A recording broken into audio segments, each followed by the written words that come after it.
Hello and welcome to Riding in the Weeds. You are here with us for episode 123, which is falling on Christmas. Here we are, end of 2025, and it's been a journey this year. We're pretty proud of ourselves. We've pretty much hit every week for the last, I guess we're 1 week short, but 51 weeks, and beautifully 123 is falling on Christmas. So Merry Christmas, everyone.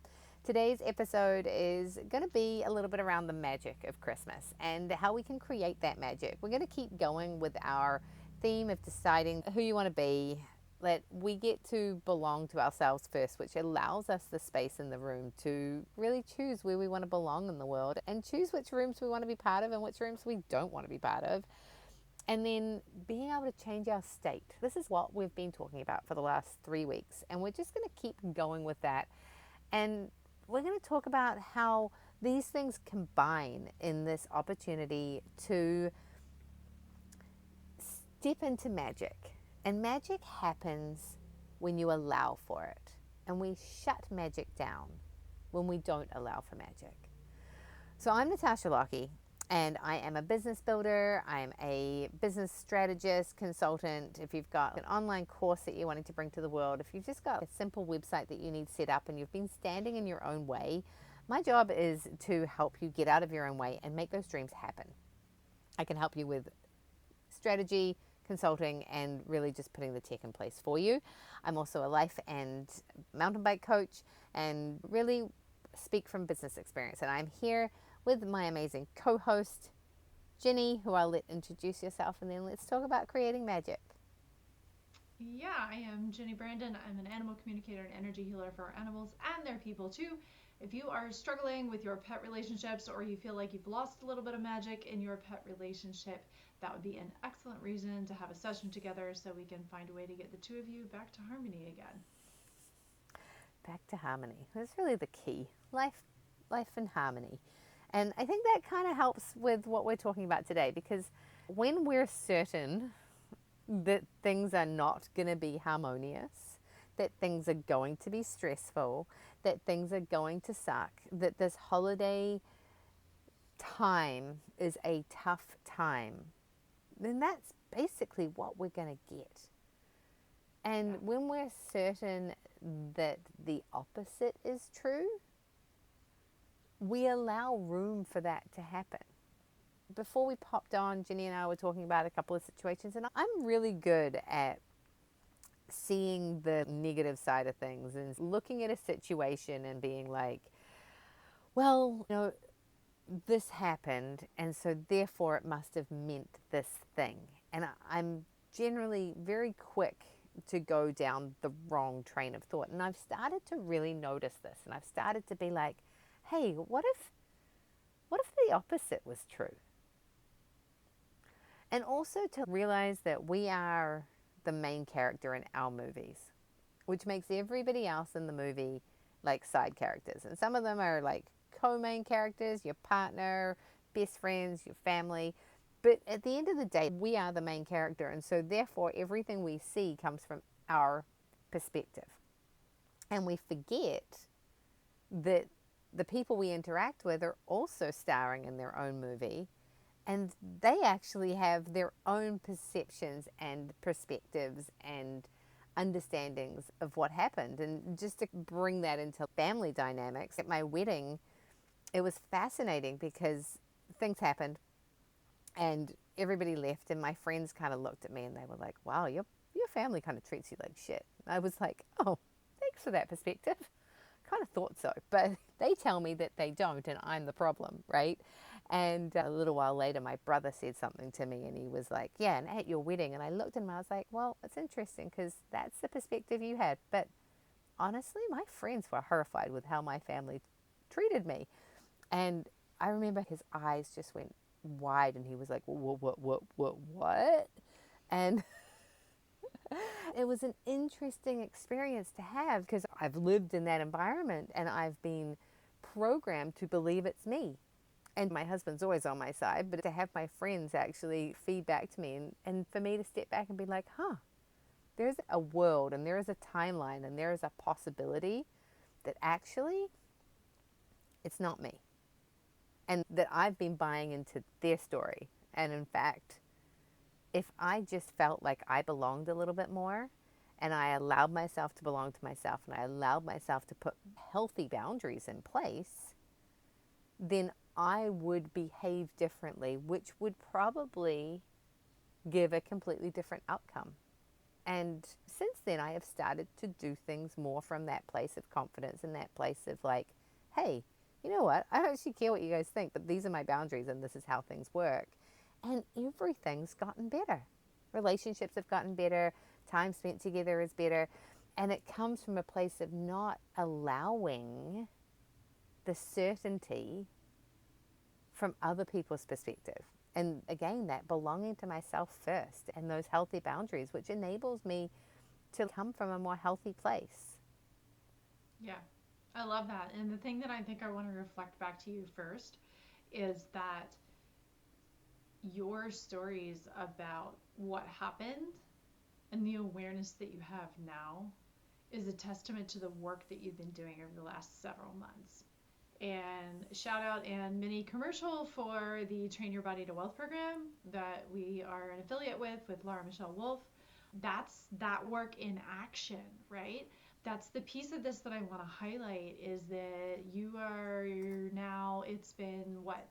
You went through the first 40 days and it's been probably a little longer than that. So you're probably somewhere between 60 days or so ish of being through that work and embodying that work and being aware of it and practicing it every single day, right? It might not be an intentional sit down and meditate on it for 10 minutes every day, but it's in your system now. And that's how long some of this work can take to really start to sink in. And right now, it's still in that first phase of the like, the thing happened, and then you're thinking about it, and then you're like, oh, wait a minute, maybe that's not what actually happened. Maybe that's my familiar bad feeling place talking. Maybe that's my old habits and patterns talking, and not what actually happened. And so this work is very, very subtle, because if you're not careful, you won't pick up that that shift has actually started happening. And so that's why it's really important to be present and keep looking for the awareness, right? Mm-hmm. But as you said, when we are certain we know an outcome, that pretty much guarantees that an outcome will happen. Yeah. And even with family members, if you start setting boundaries, generally the first thing that happens is somebody gets mad. And that's not a fun feeling, which is part of why setting boundaries with people like family members can be so hard. Yeah. Because the first thing that happens is they get offended by your boundary. Yeah. It happens with our pets. It happens with people. It happens in our close relationships. It can happen even with coworkers or acquaintances or people who we thought may have been friends, but maybe we're stepping on a boundary of ours. The first reaction is they get angry with us because clearly we're the ones that are wrong. But you have to be able to stick with that boundary long enough to allow a different outcome to happen. And you have to be certain, number one, that your boundary is for your best interest, and number two, that there's still a possibility that something different could happen. Yeah. I think the mistake we make is we get into the habit of thinking we know how someone's going to behave. And when you have years and years of history with someone, a lifetime sometimes, or sometimes their entire life, if you knew them since they were born, that you do think that you know how they're going to behave. But the reality is we really don't.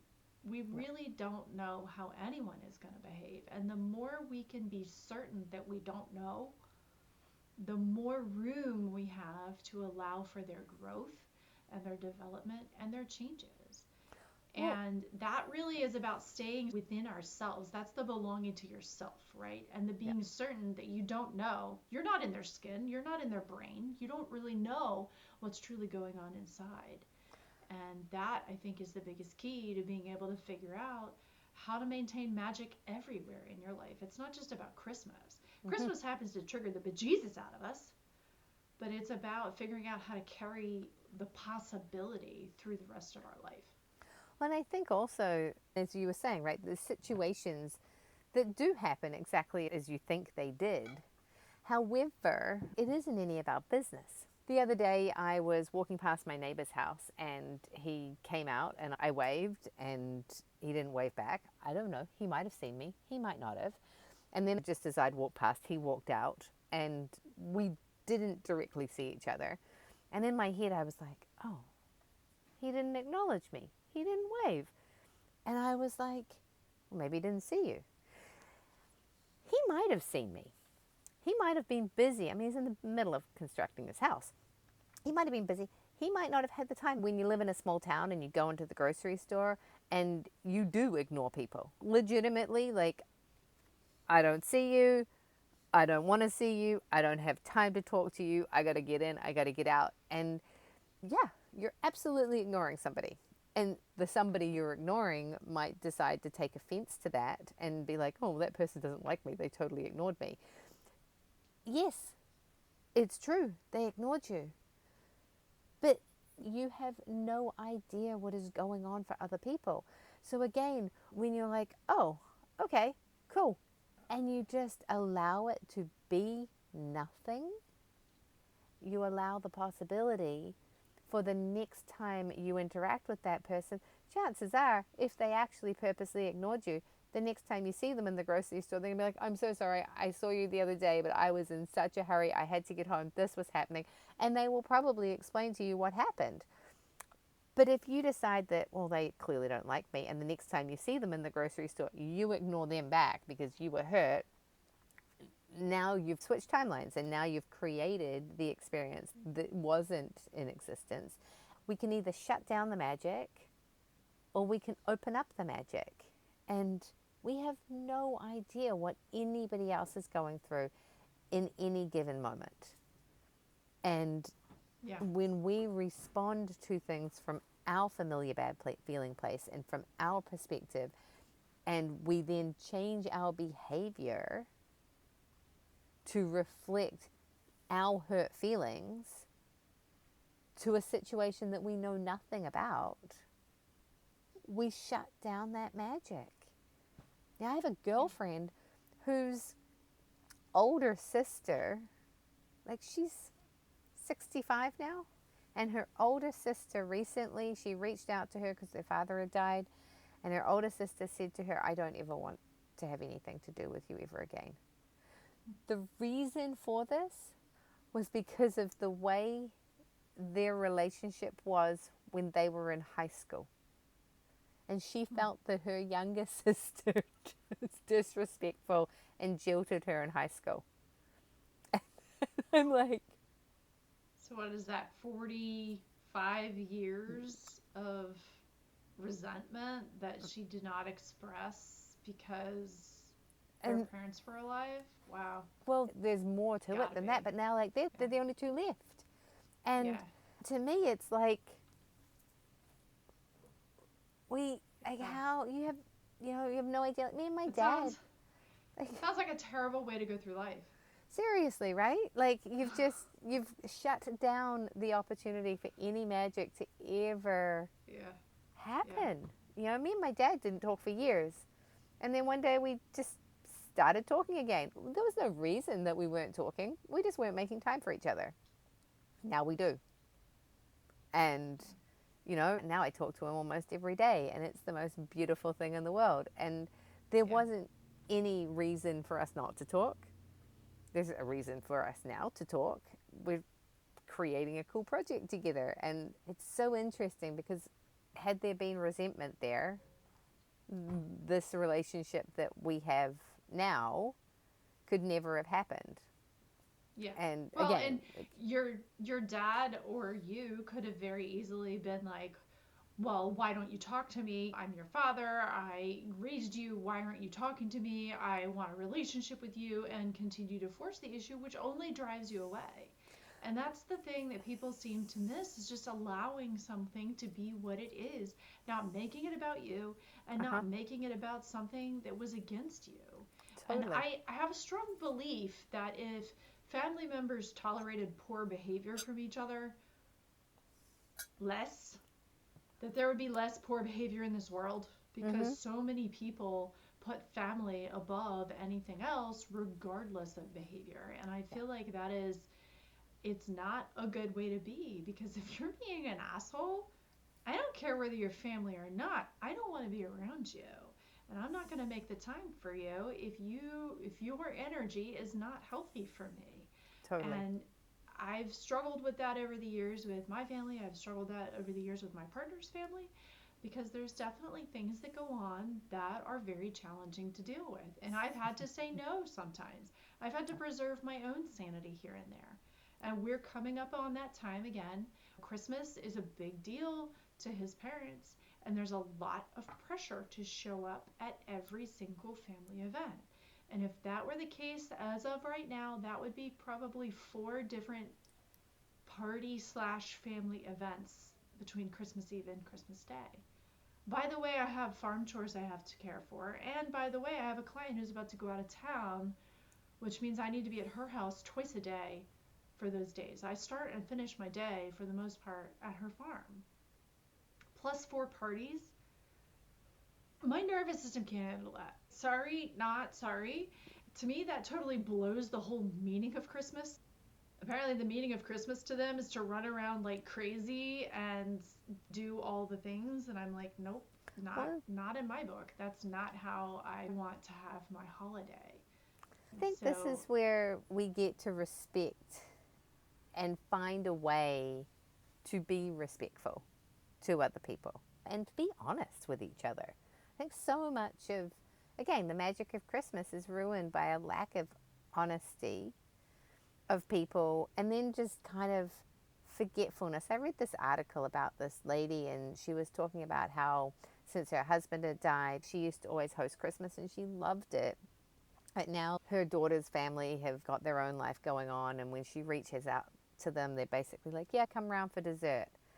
It was kind of just a story about reminding people to remember to not treat our aging parents as like dusty background pieces and to just fit them in, because things change and our lives get busy, and to be present when it's important and to invite people in. It's like the daughter didn't invite the mum because it was going to be too much effort, when really mum didn't really need anything. She would have happily just sat in the corner and watched the life go on. I think we have all these things that close us down, and your ability to say to your partner's family, thank you so much for including us. And I love that you guys have the time and the energy to have so much excitement going on during Christmas. And we will take part in as much as we are capable to do. And please know that us not being there for all 4 of these events is not because we don't want to be part of your Christmas. But we also have to fit in the stuff that's going on in our own life that unfortunately doesn't stop because it's Christmas. And of course, I've got to make sure that I make time for my family as well. Just being able to have more of that honesty amongst ourselves. Again, like creating space for things to work for everybody involved. You know, and the yeah, more honesty, there's a timeline, there's a possibility, there's a thread that in actually having that conversation or saying those things allows them to actually know that the 2 events you do come to, that they make a bigger deal about it, and then you come and you feel so welcome because they're just so excited that you were able to come to what you could come to, right? And all that resentment that builds up because we're in our own movie and in our own story. It's fascinating how as humans we shut down the magic because yeah, we make up the story about what it means. And I'm actually super grateful for my mom and my brother, because I'm terrible at reaching out to my mom. My mum reaches out to me, but she also forgets to do that too, so we don't connect as much as we could. I try and reach out to my brother, but he barely ever responds. And what it's done for me is I have this thing where I just keep trying. I went through a thing a couple of years ago where I was like, you know what, screw them. Like, I'm not going to talk to my brother again until he calls me. And I was like, well, that's stupid. My brother's different. My brother's not the yeah, guy. He'll just forget. Not because he doesn't love me, but that's his personality. He relies on me as the one in the family, like, make sure that I remember things and I make sure that I'm there and I make sure that I turn up for the things that I need to turn up for. And if I've got the choice of doing a first aid course in one place or doing a first aid course where he lives, I'll go and impose on them, and I will put myself where I can into their lives, and I will make that effort. And he expects me to do that, so he doesn't do it. Yeah. I'm okay being that person. Well, I think what this also sort of highlights is that I don't think there's a way in our world that we can be in relationship without having some level of codependency, Yeah. right? Because if you're always the one that has to initiate with him, then that's kind of a codependent thing that he has with you, right? Yep. But what's to say that that's wrong? Exactly. Like, what's to say that that isn't okay for your relationship in this point in time? You don't even have to be certain that it's going to be that way forever. It may not be. Who knows? But I think when we can really allow room for people to be who they are, it helps open things up. And we've had to have those conversations with my partner's family. And many times they don't hear them. Many times they hear what they want to hear, which is often something along the lines of, oh, yeah, we'll try to come to everything, even though that's not at all what we said. But we just have to keep saying and doing the same thing until maybe one day it sticks. But if we're certain it's not, and if we're certain it's always going to go a certain way, then that closes the door on any ability for any of us to change and grow and expand. And it's an interesting sort of comparison between our families because my family's 9 hours away. So if there's gonna be any visits, it's like a conscious big deal effort to make it happen. And yet when we see them, it's often very intense because it's multiple days. And either our house is sort of invaded for multiple days or we're in someone else's house for multiple days. And that can be a really big challenge emotionally on my nervous system and just being around people like that for that intense amount of time. The flip side is my partner's family is pretty intense themselves, but we get shorter doses of them, but it's a lot more frequently because they're all local. So it's challenging on a completely different level. You know, it's almost like the opposite side of the coin, right, of differences. And there at Christmas time, there just tends to be so much pressure that we put on ourselves. And I think when we can stop being so certain about how things are going to turn out or having an expectation of the way things need to be, you know, can you even have flexibility in what you do from year to year or how you decorate or what gets done? I used to bake a lot of cookies. We don't do that as much anymore. There was a year where it was just too much for me, and I just threw up my hands and was like, it's not going to happen. Like, I used to make treats for everybody. I used to make them for all my clients. I would make dog treats. I would make horse treats. We'd make cookies. Like, it was a production. Yeah.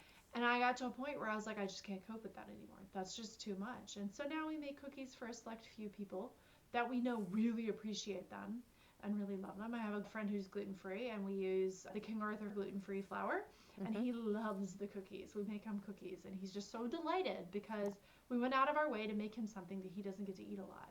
Yeah. And so when we just allow things to be a lot more organic in how they unfold, stay authentic to yourself and your needs, and let everything else fall into place, it just opens up so much more room for other things to happen and other things to come through that we never dreamed possible. But when you're certain of the outcome of a situation, that's a pretty guaranteed way to end up exactly where you expect to be.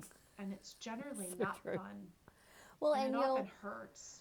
and even if you don't end up there, you have that experience because you created inside your own head. You can spend so much time ruminating on what you think is the case and what you think is happening, and then when it turns out a different way, you still had the shitty experience even though it didn't actually happen that way, because and vice versa, if you believe that the best is going to be the reality and the best is what's actually going to happen, then at least leading up to whatever the actual outcome is, you're having the good experience. And we always get to choose that. But that whole worrying is just future planning for a bad thing to happen. Yeah. We can always live in the best case scenario, or we can live in the worst case scenario. But no magic happens in the worst case scenario, because even if it turns out good, you still had the shitty experience. You worried yourself completely about it and expended so much energy leading up to it that it doesn't get to feel as good as it could if you hadn't expended all that energy. I saw a funny meme a while ago that was someone recounting something their therapist had said, and they were spinning on anxiously about something, and their therapist looked at them and said, "You don't have enough information to panic about that yet." I love it. And I love that phrase because 99% of the time when I am worrying or panicking about something, I have incomplete information. Yeah. And So so true. there is no point in expending all that energy. What could I do with that energy? Instead, I could put it into working with my nervous system. I could put it into reading information that makes me feel good. I could put it into exercising, or there's so many better places for my energy and attention. Yeah. You know, Totally. but you've got to be able to be aware of it, and you've got to be able to have that awareness and go, whoop, hold on, we are falling down a rabbit hole that is not helpful. It's not useful. I don't have enough information to panic about that. I can't be certain of what the outcome is actually going to be. Yep. So therefore, I need to let it go. Yeah. Letting it go. That was so key to me over the last couple of days. I find the days leading up to my period, the things that I'm working on or the things I'm needing to let go of percolate. And then things happen, and I'm getting better at noticing and being like, oh, there's that thing. Okay, where do we want to go with this? I can sit and feel it for a moment because, yeah, I got some feelings. Sure, let's do it. And then we can talk about it. Is this logical? How do I actually want to feel around this thing? And what are the actions I'm going to take? If this was real, what actions am I going to take so that I'm in the power position? And I'm going to let go of this part, and I'm going to use it as an opportunity to do something differently. Because if this is the case, okay, let's put myself back into the position of power. And I think that is the whole thing around being certain of the positive outcome as opposed to being certain of the negative, because you are always in control of how you feel about things, and you are always in control of how you manage your emotions around any situation, even the really, really, really hard and terrible ones. We're in control of it. There's so many things that are hard, but we make them harder. Yeah. So, Well, tiny little story as a follow up to our roof debacle that was several episodes ago, thank goodness. But we were not all that thrilled with the drip edge that they installed on the roof, right? The drip edge is the little piece that goes up under the bottom of the shingles and starts to cover over the front edge of the face of the roof. And on the end of our house, we don't have eaves. For whatever reason, in 1962, they did not put eaves over the end of the house. So there's eaves on the front and the back, not on the end. There's a fascia board thing, learning all these fancy names, and the drip edge that they installed was like twice as big as the normal drip edge. So it hung down further than normal. And they also did not do a very neat job of cutting it the way that they connected it all together. It was one of those details that just wasn't polished or finished, right? Well, fast forward, we had decided we were going to splurge. Tasha's heard all about this in all of my messages. We were going to splurge on Christmas lights that are permanently installed on the house. They're called Govee lights. Govee's the brand. And I had seen them on several other houses. I actually saw an influencer with them the first time. I'll admit, I saw somebody on Instagram with them the first time. And I really, really wanted them because I love lights. I love my decorations. Y'all know that by now. And so yesterday we decided it was time to tackle getting these lights up. Last weekend we installed the power outlet up on the soffit so that we could put them in. And so yesterday was the day. It was actually nice weather. It was like 42, no wind. So I was outside all day working my butt off, and Ed was up and down the ladder, up and down the ladder. And we weren't sure how we were going to do the end of the house because there's no eave, right? What do we put it on? Well, he gets up there, he gets all the way across the front and gets around the corner and looks, and there is the perfect amount of space between that little drip edge and I don't know what's under there and the fascia. And he was like, well, I'm going to stick them right there. So he goes all the way around the house. Well, mind you, we're doing this in the middle of the day. We don't actually know what this is going to look like until it gets dark because we have to wait. And so we waited, and when it got dark enough, we went outside, and it looks beautiful. If that drip edge had not been sticking down like that, I don't know what it would have looked like. There's no way to know now, but it looks fantastic even without having a full proper eave on the end of the house. And so you really don't know. We were so frustrated with the roofers, the shingle people, frankly. The people that flooded our house were fine. They took care of everything. It was the shingle people that were not so good. It was so frustrating.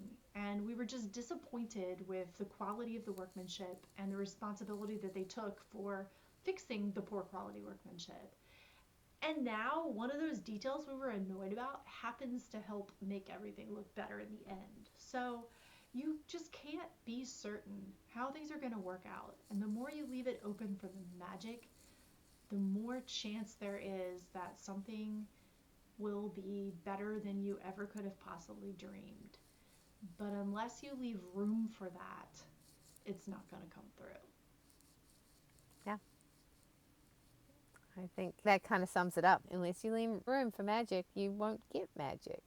That's really where it all comes from. Because we can really create the reality. It's all about what we're focusing on. It's what the Matrix gives us. So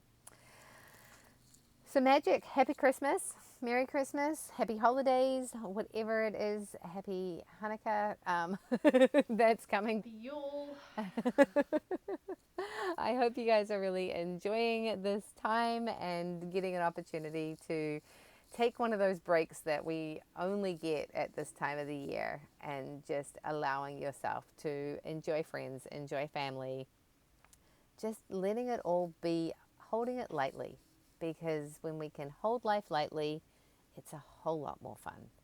And when we just work on getting out of our own ways and getting out of our own head and just really allowing for the magic to happen, then magic will happen. And that's about all we've got for you today. So I'm Natasha Lockie. Thank you so much for joining us. We are here at Writing in the Weeds. You can find us writingintheweeds.com. You can find me on Betty Gohard on Instagram, Natasha Lockie on Facebook. I'm on LinkedIn as Natasha Lockie and Substack as Natasha Lockie too. So reach out if you need anything from us, and if there's anything I can do as far as helping you build out your strategy or really set into like your future intentions. We're going to talk about that a little bit more. And we have gone to a paid subscription model, which at this point of time is really kind of like buying us a coffee. So if you love listening to our podcast and you want to support us, we would love your support. So go ahead and hit the paid subscription button in Substack. As time moves on, we are going to have some subscription only courses that are available. If you're not subscribing, you'll be able to access them for a fee. But yeah, right now, as I say, it's like $8 US to be a subscriber once a month. It's kind of like buying us a coffee to say thanks for what we do. And we would love your support. It would mean the world to us. So if you're looking for a way to give us a Christmas present, that would be a really big one. So thank you for that. And I'll let Jenny close us out.